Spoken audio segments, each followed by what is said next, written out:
તો આણંદના યાત્રાધામ આશાપુરી મંદિરનું ભોજનાલય બંધ છે। ગેસ અછતના કારણે ભોજનાલય બંધ કરવાની ફરજ પડી છે।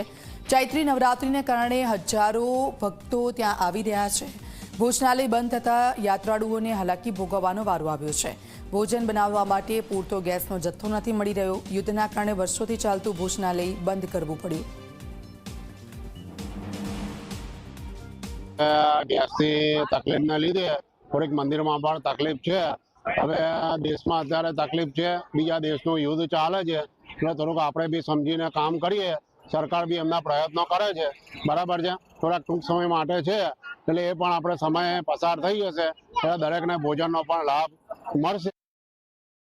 અને દર વખતે ભોજનાલય ચાલુ જ હોય છે। દૂરથી જે ભક્તો આવતા હોય છે તે અહીંયા આગળ પ્રસાદી લેતા હોય છે, પણ આ યુદ્ધના કારણે અહીંયા આગળ ગેસ સિલિન્ડર બંધ થઈ ગયો છે। અહીંયા આગળ એ લોકોને પૂરતો મળતો નથી, એટલે અહીંયા આગળ ભોજનાલય બંધ થઈ ગયું છે। તો વહેલી તકે ચાલુ થાય એવી અમે આશા રાખીએ છીએ।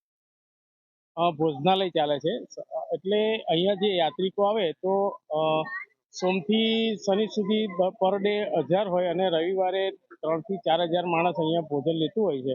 પણ અત્યારે જો આ ગેસની પરિસ્થિતિને લઈને સરકાર જો વૈકલ્પિક વ્યવસ્થાઓ કરે તો જે યાત્રિકો છે એને અહીંયાથી ભૂખ્યા પેટે ના જવું પડે।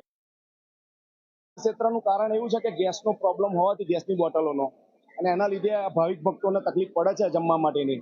એના માટે આગળ પણ રજૂઆત કરવામાં આવી છે। ચેરિટી કમિશનરને પણ રજૂઆત કરી છે, વહીવટદારને પણ રજૂઆત કરી છે કે ગેસની બોટલો જેટલી બને તેટલી વ્યવસ્થા કરો ઝડપી, તો ભક્તોને પ્રસાદીનું કાર્ય ચાલુ થઈ શકે। રવિવારે અંદાજિત 3000 માણસનું રસોડું અહીંયા બનતું હતું। સોમથી શનિમાં સોમવારે હોય તો 200-300 માણસ, મંગળવારે 500-700 માણસ, એવી રીતે દિવસ પ્રમાણે જેવી રીતે યાત્રિકોનો ઘસારો હોય એવી રીતે મંદિર ટ્રસ્ટ તરફથી ભોજનશાળાની વ્યવસ્થા જમવાનું બનાવવામાં આવતું હતું, પણ હાલમાં અત્યારે બંધ છે।